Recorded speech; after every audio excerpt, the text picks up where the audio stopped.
Good morning, everyone, and welcome to our Sunday Roundtable. It is Sunday, February 7th, 2016.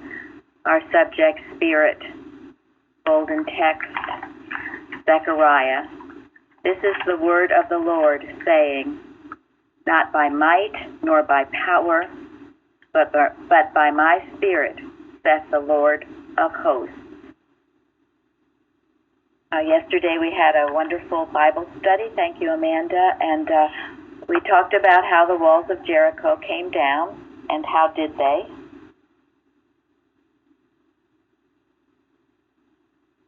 By faith in God.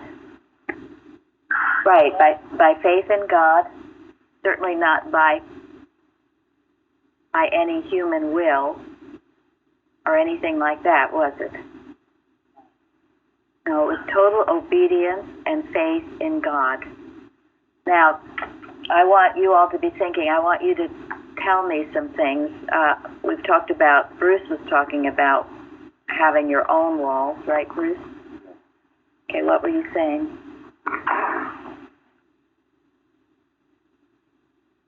Well, it's by the might of Spirit that enables one to release the defenses, so to speak, and allow His will to come in. And that human will would want to put the walls up and interfere with the will of Spirit, so to speak. So therefore, it goes along with the golden text. It's only by the power of Spirit that this can be released and man can find his freedom. So what walls have come down with you or are coming down? And others, I want you all to answer. So I want to hear from you.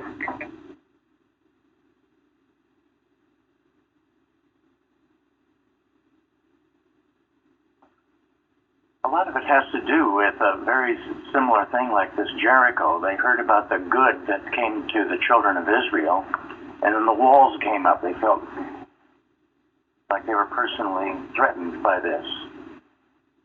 So I think one of the walls that came down with me was like trying to preserve my own place or position, whatever it is, as if I were in control of it. But I'm not. God places me, and I'm happy with whatever place He puts me in. And I wouldn't want to defend anything else because it interferes with God's plan. So if some good comes to someone, it's a cause for rejoicing, not personal defense. It's all based on God. Yeah, then that way you don't feel threatened or jealous or worried about your position. God gave you your position, and God keeps you there, if that's true. And if God didn't give you the position, then you have a reason to worry. Okay, Gary? Well, one of the, I'm not sure if this is really a wall, but I know when I first got here, I was extremely competitive. And in a way, it was a wall, because I wasn't, it was a lot of one-upmanship, and it was a wrong sense of who I was, and it was comparisons. And I had to see that was, that was really flying in the face of God's plan, for not only for me, but for anybody else I was supposedly competing with, and how dangerous and how destructive competition is. And I'm grateful to say I don't feel a need to compete anymore. And what do you mean but by rather support? Yeah, support others instead of, any sense of competition. And what do you mean by one-upmanship? Well, it was, I don't know, maybe it was something that took place in our family. It was always, if somebody said something, I always had to have the last word. To say something a little different or a little more, whatever,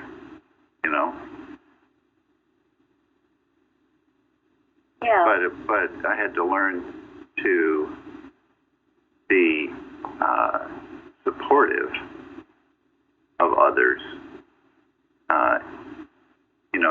doing their best in their place, and confident that I had my own place, and everybody has their own place, and nobody needs to compete with anybody else for a place in this world. Carol? One thing with me was pride, because I found it very difficult to admit to making a mistake. And that was, what a binding thing that is. You just feel so cramped. And then when I realized, okay, so what? And I just say, oops, I'm sorry, I did it, let's go on. But when you just try to hide it or try to make excuses or whatever, it's so binding, it's awful. Yeah, and that wall comes up, not admitting your wall, your defenses come up. Will? Being afraid to try things new has always plagued me, and I'm better, but it does come up. And it's just not trusting God, that God is there to... I'm doing it through God. There's nothing I can't do because He's always there. It's Him doing it, not me. Yeah, because when you say you're afraid of doing something new, that immediately puts up a wall, and God, you can't hear God. You get, excuse the word, but you get stupid, because if you can't hear God, you don't know what to do, and you end up not being able to do it. If you keep that wall down and know that it's God doing it, then you have His divine intelligence, and you can do it. But that would be the wall that blocks the good. Aaron? I always used to put up a wall if I got a correction. And it took me a while, and I really had to pray every time I got one to realize that the person giving it really loved me and was trying to save me from going through a bad experience. But I actually could feel the wall go up to shut it out. And thank God, through a lot of prayer and practitioner help, I don't usually do that. And if I do it, I know that there's something in me that needs to be corrected. See, once you know what your wall is or are, then you can be aware of them and chip them down, not through human will, not through pushing your own agenda, but through the grace of God. So who else would like to give their wall? I will. Thank you. And I'm still working on it, but a sense of false responsibility when it comes to my kids, and feeling like I needed to control things, or that human will of how are they going to turn out, or what are they doing, or are they doing something wrong, and just learning to know that they're God's, not mine, and that's something I've really had to let go of, and it's been wonderful to let go of that. I'm still letting go of it. Great, that's wonderful. Because when you do get that false responsibility, again, you're shutting out God. You're thinking you're doing it. There's an article, or it has been on the carousel, by Peter V. Ross, in which he talks about the South Sea surfers and how they lean back into the waves, and that's how the waves carry them. I mean, I find surfing incredible. I can't imagine ever doing it. You see them riding these huge waves, but there is, of course, in that instance, extreme trust. And so they're leaning back in the waves, and that's an example of leaning back and letting God carry you. It's His responsibility. There's that beautiful quote in Bicknell Young's book. I believe it's 1937 College, page 2, perhaps. I've given it to most of you, where it claims that He is responsible for every detail of its unfoldment, whether it's a child, a business, or whatever you're working on. God is responsible for that unfoldment, and you are not. Thank you, Elizabeth. Who else?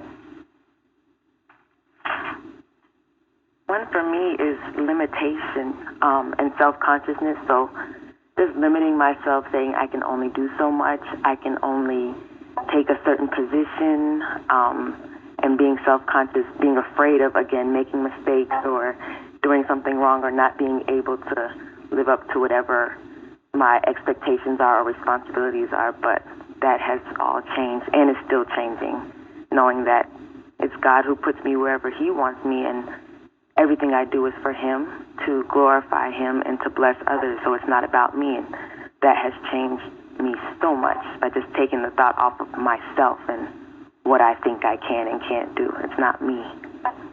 That is wonderful, and that is the answer, the unselfed. You stop thinking about you and how can you help others, and God just, whatever holds human thought in line with unselfed love, receives directly the divine power. Quote from Mrs. Eddy, Science and Health.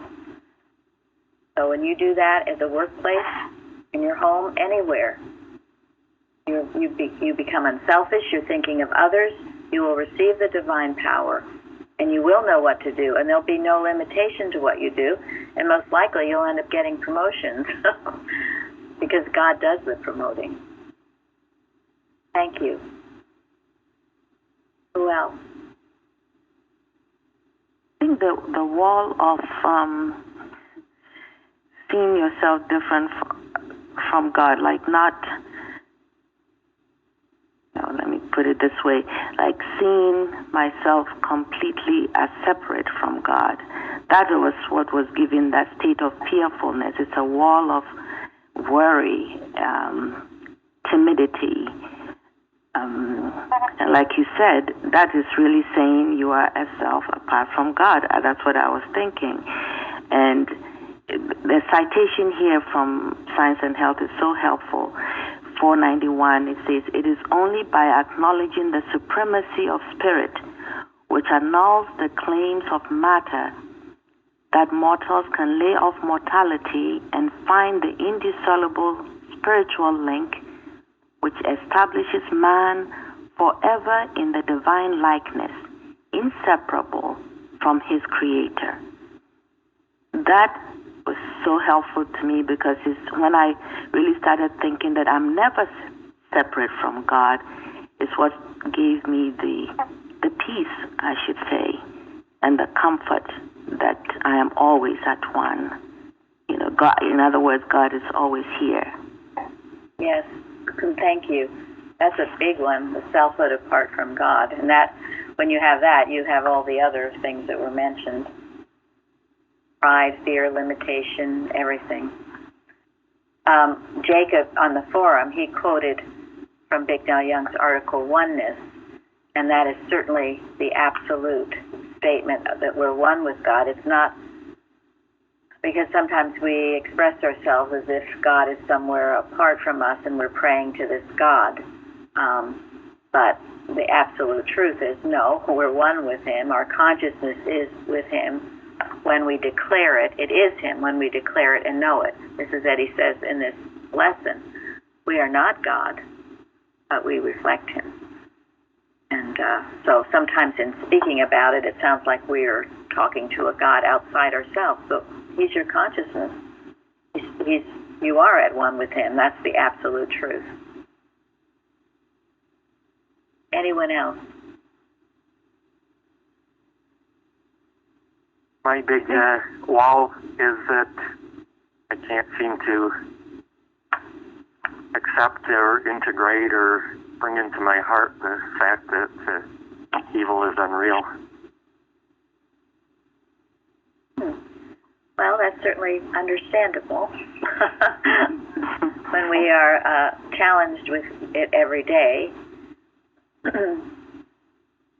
And we are going to absolutely get into that as soon as we begin the Science and Health of this week's lesson. So, yeah, we will talk about that. Was there anyone else who wanted to I was just going to add, working on the sense of dishonesty, but it was a different kind of dishonesty in the sense that I wasn't trying to intentionally deceive people, but really it was a self-deception and a lack of self-awareness and not facing things head on. Thank you. Yeah, that's a big one, because that's the result of having walls, isn't it? That's a good point. Yeah. I would say, I would think I would say that was certainly one of my big ones too. I was not in touch with my feelings. It was a form of dishonesty. I had this perfect model I was trying to be like, loving and good and all of this stuff, and yet inside there was all kinds of things going on which I wouldn't face. And I didn't even see it was dishonesty. I didn't see any of these things because I was self-mesmerized. Thank God there was someone who loved enough, Mrs. Evans, who couldn't stand it and kept beating on me until I finally was able to see it for myself. Beat the walls down. Beat the walls down. Walls come tumbling down. Who else? I think I just had to add this one because I think it's a big one about, you putting up a wall, not feeling, not loving. And it's like you're protecting yourself, but eventually then you stop feeling at all so much. And that's you blocking the love of God too. So that's great. Thank you, Florence. That feeds into my wall. My wall was fear. I was like a robot. I was afraid of living and of dying. And gratitude in finding Plainfield brought that wall down. That is beautiful. Thank you, Fairly. And that's an excellent one, too. Just that terrible fear. Fear, it all goes back to, it goes back to really what Florence said, a selfhood apart from God. We would all have every right to be afraid if there's no God in this world. And what, I guess it was Florence just saying, too, the numbness, the lack of feeling, that's what happens. When all these walls come up, pretty soon you're numb. You can't feel. You have to put on a plastic smile. And that's what we would used to see in the bogus sense of science. People walking around with plastic smiles and not feeling anything because they were so immersed in all their walls. So this is good to hear people fall. Battle of Jericho, walls came tumbling down. And really, they found a city that had an excavation that had walls that had tumbled down. City of Jericho. Okay, Florence, was there anything you wanted to mention before we get into science and health? Or? No, actually, everything is in science and health. So. Okay, well, if we don't mention it, then I'll start with number 1. Gary, you want to read it? The starting point of divine science is that God, Spirit, is all in all, and that there is no other might nor mind. Any comments?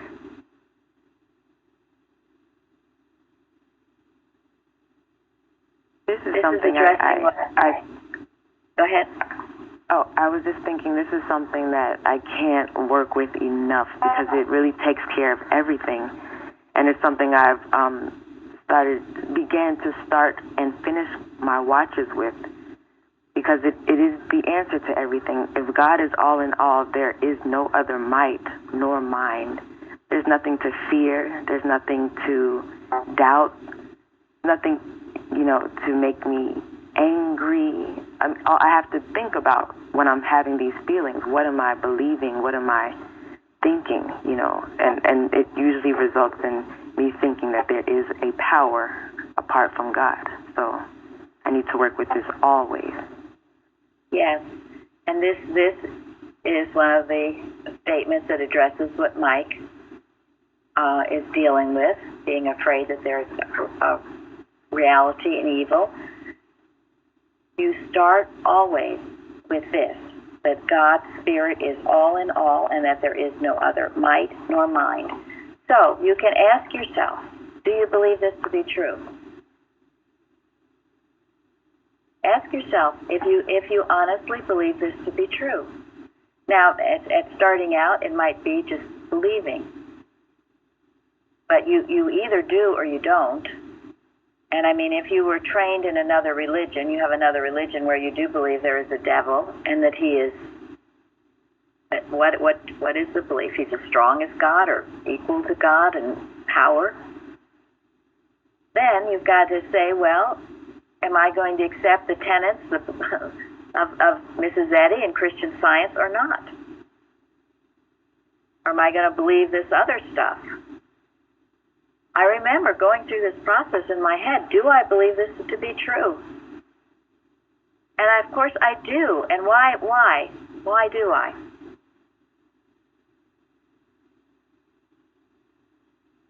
Who says it's true?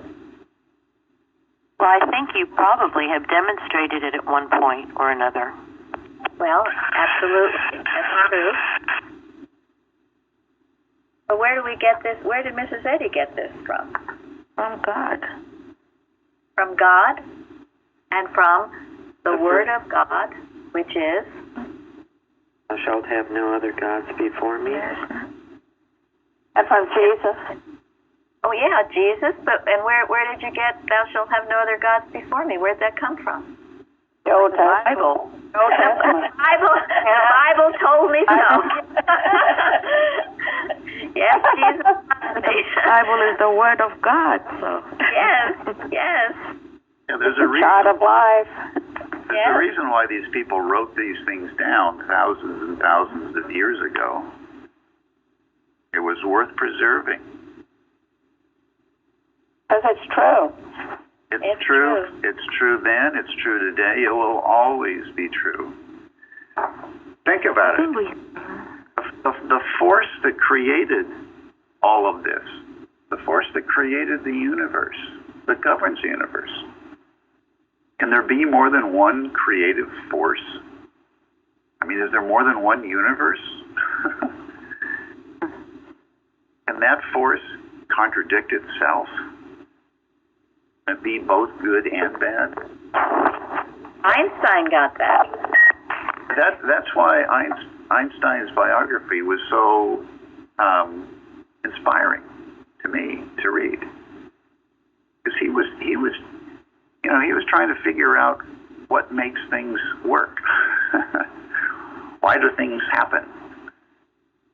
He came to the conclusion that Mary Baker Eddy came to 50 years before him. So some of this is where faith comes in. It's true, and that's why it's often in the Bible. I think it's in this week's lesson too, how important your faith is, because you have to have some faith that all these things you read about in the Bible were true. You think of what happened in the Bible. You think of what happened to Moses, what happened to Noah, what happened to Joseph, what happened to all Abraham, and then Elijah and Elisha, the story of Ruth. And then you get into all the beautiful things in the New Testament that Fairley mentioned. You have to take it by faith that that's true. And if it is true, all of those people proved that God is the only power. It defeated the error every time. And then once you establish yourself, then you begin to demonstrate it for yourself. And your faith and your understanding in God increases, and the beliefs and the fears and the doubts decrease. This is an absolute statement of truth that you can prove, and all of you have been. And Mike, if you feel like you're not, then you can start doing it more. Evil is not real. It has no power. Error comes to you for life, and you give it all the life it has, Mrs. Eddy says. It's just the supposititious opposite of the truth. It's the supposed opposite. Yes. Actually, what you just stated is actually what has been helping me out of that, because I had to come to one point, which was actually probably now 8 to 10 years ago. Do I believe Mrs. Eddy or not? And I did believe Mrs. Eddy, so I believed the fact that there was no error.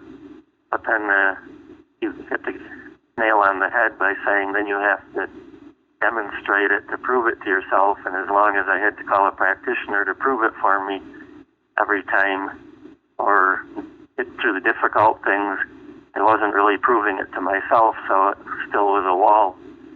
And now, through the spirit of Plainfield and the little things, the ABCs of constantly being repeated, is really helping me to overcome that wall. So thank you very much. Well, you're welcome. And this is, we've all been there. We're all continually doing that as long as we're on this earth. There will be challenges in that way, but we can prove it, and we do prove it. But you do. And if you don't believe that God is all in all, if you truly don't, then you don't say you're a Christian Scientist. Please do something else. Plenty of other things to do, Lord knows. So you have to accept what Mrs. Eddy says, and that is. And if you accept it, then you can begin to prove it. Just like you have to, you can't. Can you doubt the laws of math?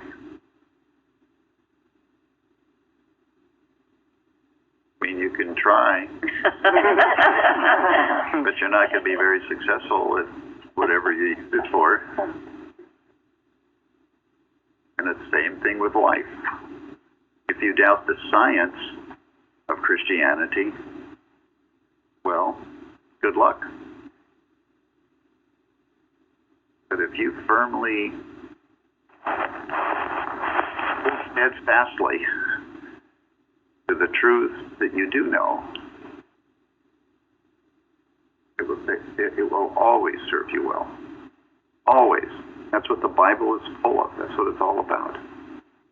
And don't give up. Yes. Yeah. Don't give up. Maybe the first time. Just as the false beliefs are aggressive. In music, there's harmony, but if you use the wrong note playing music, you create discord. That's right. And the two things that Mrs. Eddy does compare Christian Science to, she uses math and she also uses music, because it's true. And in order to play harmoniously, or in order to figure out a math problem, what do you have to do and know? Yeah. Well, you have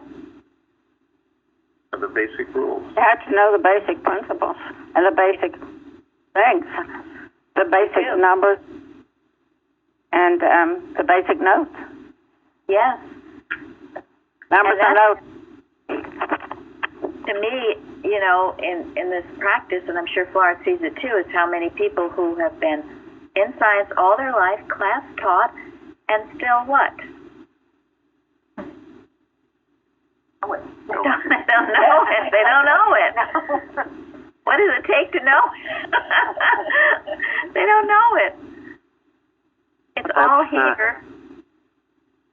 Go ahead. But that's the whole thing.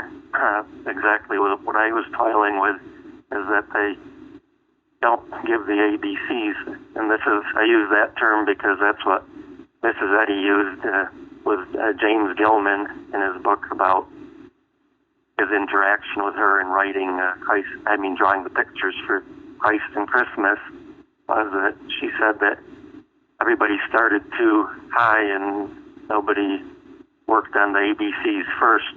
And I did find something this week, and it's not that I haven't read this or been given this. I don't think it's just that I never quite understood it, but in trying to work through something, I found this actually a testimony, and in the testimony the guy said, mortal mind can only hold one thought at one time, at one and the same instant. Mortal mind can only hold one thought at one and the same instant. And then it goes on to say, if one goes on to deny that belief until it disappears, because mortal mind can only hold it at that instant, and you have overcome that. And so working with that, it actually worked very well. And I just would always try to, I guess I was sweeping that mortal mind thought under the rug, thinking that was taking care of it rather than specifically hammering on it until it totally disappeared. And that belief is something that needs to be handled when you watch, because that is a belief that you can't think that a thought for more than a few seconds at a time, and you can overcome that by knowing you have the mind of Christ and you can do this work. But those are beliefs to be handled. The other thing I wanted to address, Mike saying you just have a practitioner do your work for you. Florence, speak to that. Practitioner helps open your thought to the truth. It's not, and it's all from God anyway. It's not a person helping you or delving into your thoughts or anything. It's God's truth coming through so that you can see the unreality of whatever is presenting. Yeah, we were taught here that it's practitioner help is a duet, not just the practitioner. And this is a false concept, the bogus science again. I was shocked. The first time I called Mrs. Evans, I was totally shocked. And I had worked with a lot of various practitioners. But she was so energized, so full of the power of the Spirit, and she gave me so much to do, and she was so, just so different. It wasn't, I'll help you, dear one. God is love. Yeah. Call me tomorrow or in 2 weeks, which is pretty much what other practitioners had done. This was like a working partnership. And if I ever had any of healings, which I really didn't with other practitioners, it definitely was faith cure. It was just closing my eyes and hoping for the best. It was not real. Go ahead. No, I must say, Mrs. Evans has some writing about what makes a good practitioner. And I think it's a good one I read it, I used it, and it's a good one for everyone, because you're right, Mary, it's like, I'll call a practitioner and I'm healed. I found this so many times, and, eventually if people get to know that, no, you have to do some of it too, then it all makes sense. Those who are ready to do it will stay. Those who are not, they go. But it's something else. It's something else what I found in Plainfield, what it takes to be a good patient, or It's I have to agree with thing. I have to agree with that. I just want to make one point, because this is the other bogus sense of Christian Science, is that working with a practitioner weakens you. If you work with that kind of a practitioner, yes, it does. But working with practitioners in our church does not. It strengthens you, because you have to do your part. You have to. Anything else would be absurd. It really would. You've got to do your part. So it strengthens you. It never weakens you. And I see red sometimes when people will say that, or, I've got to do my own work because they think it's going to weaken them in some way. Well, not if you call me. Don't even think about it. It ain't happening. You're going to get... Why else would anybody... I don't see how there can be any weakness when you're understanding more of the science. If you don't understand it, like he said, it will be faith cure. And then something else comes up, and what? You have to call a practitioner again, without any understanding that this error, no matter which form it comes, is not real. This is what the partnership, or whatever you call it, working with a practitioner achieves. Thank you. Go ahead, Mike. And that's exactly. I wasn't specific enough. I mean, that was the past practitioners that I'm talking about. And this is what I love about Plainfield is that I'm expected to do and learn. And that's exactly why I jumped overboard when everything was actually going quite well, because I didn't see any growth from working, and I loved my practitioner and had wonderful results, in that instant, but I wasn't growing from it. And I don't remember if it was Mrs. Eddy or a Bliss Knapp thing that said that patient needed to reach the understanding of what the practitioner had done to have the true cure, and that wasn't happening. Whereas now, I mean, I'm getting the advancement. So that is the difference between plain field or true Christian science and the fake stuff. Yeah, I'm amused by your expression "jumping overboard." I would prefer you say you jumped jumped on deck. Well, no, because the thing was that I felt I was on deck. I was on a ship that was sailing along fine. The sun was out. The seas were calm, and I wasn't learning. I wasn't advancing. I was always having to rely on crutches. I got sick of it, so I jumped overboard because I knew it was going to happen one day. Because if my practitioner passed on or whatever, then I was stuck. So I figured rather than waiting for that day, I'd go test the water, and if I needed to, they could pull me back on board. But I never did. So now I'm in Plainfield. So it worked. And now you're swimming on your own. Yes, right. Exactly. And now I'm happy doggy paddling in the ocean, whereas before I Well, I think that's a real important point, and it has a lot to do with the patient as opposed to the practitioner as well. Because when the patient goes to the practitioner looking for a quick fix, it doesn't work. And that's Mike's point.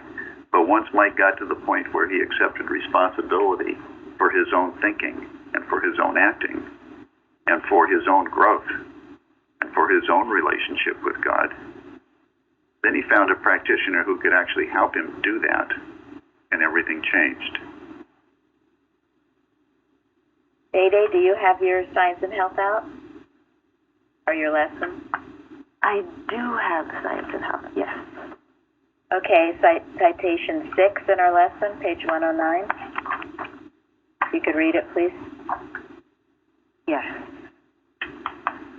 The three great verities of spirit: omnipotence, omnipresence, omniscience. Spirit possessing all power, filling all space, constituting all science, contradict forever the belief that matter can be actual. These eternal verities reveal primeval existence as the radiant reality of God's creation, in which all that He has made is pronounced by His wisdom good. Thus it was that I beheld, as never before, the awful unreality called evil. The equivalence of God brought to light another glorious proposition: man's perfectibility and the establishment of the kingdom of heaven on earth. Thank you. That directly or relates directly to what Mike's saying, the believing that evil is real. When you do your watch, when you're praying, starting with the all power of God, but always get into thought the omnipotence, omnipresence, and omniscience of God. If you know He's all power, all presence, all knowledge, all science, what's left? Nothing. Nothing. There's nothing. There's nothing left.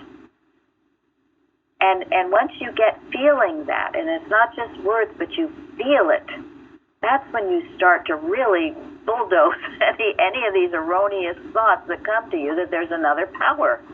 And you become wiser to the suggestions.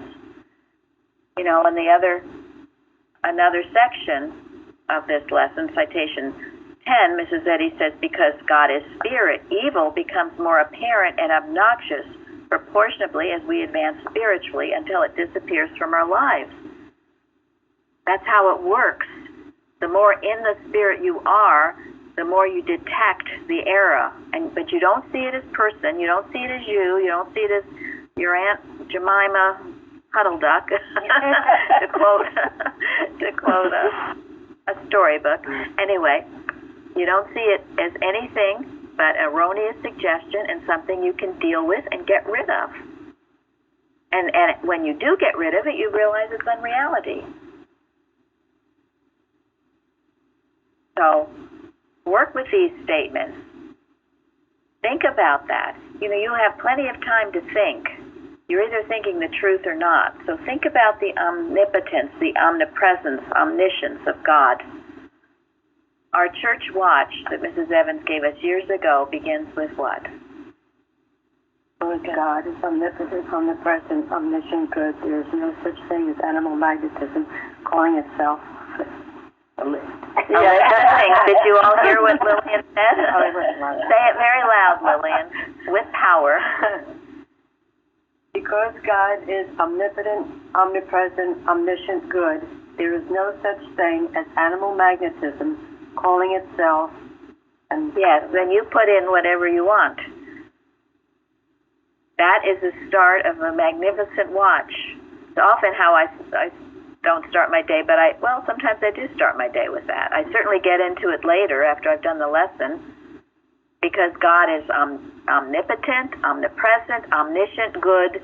There is no such thing as animal magnetism claiming to be my poor health, my poor pocketbook, all the evil in the world, whatever you want to put in there. And we have put in our watches, communism, Romanism, misled churches, Islam. I put it Islam. I've added materia medica, all those things. There's no such thing. It's a perfect watch because it impersonalizes the error. And it starts with the allness of God. Because of that, there is no such thing. These are false claims. And then we go into that it can't interfere with our church work or our work in the nation, God's work. We call it God's work. It has to be God's work. Any other work it could interfere with. Who else is going to speak? Well, I was going to say, can you give this again? Because because God is omnipotent, omniscient, and well, I'll give it to you another time, but yes, or you can. So, and many of you can listen to this recording again if you need to write it down. But it's simple enough. It's plain enough. It makes sense. So use that in your prayers and in your watches. I often begin my watch with that, and the Unity watch as well. It's an excellent watch, and that will help you, Mike, in getting over a sense that evil is real. As obnoxious as it might be, as still not real. That's right. And yes. And then I love it. The citation 5. Go ahead, Sharon. The Old Testament assigns to the angels God's divine messages, different offices. Michael's characteristic is spiritual strength. He leads the host of heaven against the power of sin, Satan, and fights the holy wars.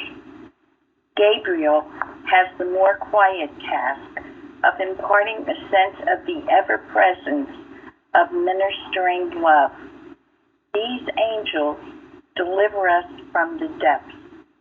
Truth and love come nearer in the hour of woe, when strong faith or spiritual strength wrestles and prevails through the understanding of God. Thank you. I love to think of those angels. They're surrounding you, the angels of his presence. They're in your home, Michael and Gabriel, the one of war, the one who defends and protects and fights, and Gabriel, the one of peace. Think of those. If they're in your home, total protection. They should be in your being. They're God's angels' thoughts, ever present, ever with you. I'm going to end with a quote about angels. And one other, before we go to miscellaneous writings, page 55 today. One other thing in Science and Health. The history of our country, like all history, illustrates the might of mind and shows human power to be proportionate to its embodiment of right thinking. So, we think right, our nation will be right. Don't ever underestimate the power of your ability to think right and what it does, not only for you, but for everyone, everywhere, not only our nation, but all nations. Okay, page 55, line 16. Bruce, go ahead. You can read the whole question and answer. Is Christian Science based on the facts of both spirit and matter? Christian Science is based on the facts of spirit and its forms and representations. But these facts are the direct antipode of the so-called facts of matter, and the eternal verities of spirit assert themselves over their opposite, or matter, in the final destruction of all that is unlike spirit. Man knows that he can have but one God only, when he regards God as the only mind, life, and substance. If God is spirit, as the scriptures declare, and all in all, matter is mythology, and its laws are mortal beliefs. If mind is in matter and beneath a skull bone, it is something unlike him. Hence, it is either a godless and material mind, or it is God in matter, which are theories, agnosticism and pantheism, the very antipodes of Christian Science. Thank you. I love that. Matter is mythology, and its laws are mortal beliefs. Keep it there, friends, okay? It's mythology, just like you would read in school about the Greek gods. You wouldn't be tempted to believe it was true.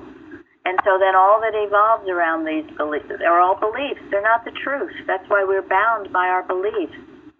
And that's why the understanding, the truth, makes us free. And it's wonderful. So, I'm going to end today with Martha Wilcox, The Power of a Right Idea, starting on page 280. Angels. It is remarkable how often divine ideas and divine experiences appear in our human consciousness as angels, and how often we are unaware of them as being angels. In the general sense, we think of angels as disconnected from God and as external to our consciousness. But in truth, or fact, angels are divine minds, powerful impressions of good appearing in the human consciousness. These angel visitants come to us as a still small voice within us. They come as a great enlightenment, as an unfoldment of truth. They come as a surprising thought or conviction, as just the right thing to say or to do. As a rule, angels come suddenly, but in a timely way. They usually come as promptings or as restraining intuitions. Isaiah portrayed the appearing of angels to our mentalities when he wrote, "Thine ears shall hear a word behind thee, saying, This is the way, walk ye in it, when ye turn to the right hand and when ye turn to the left." To those mentalities in tune with divine mind, these angel visitants, divine ideas or experiences are innumerable. God's goodness is impartial. He does not withhold anything from us. These angels of his presence are something which we in our ignorance are withholding from ourselves. Miracles do not just happen. When we change our inmost thought to accord with the angel of his presence, this puts into operation spiritual law, which causes the externalization of that which from the beginning has already been bestowed. Okay. Amen. Yes. So glad you're all with us today. We'll go forward to have a wonderful service. As Mike said yesterday, it will be the shouting when the walls of Jericho came down. So that's it. All the false beliefs, we're tearing them down. See you there. Thank you all. Thank you. Yes. Thank you. Thanks so much.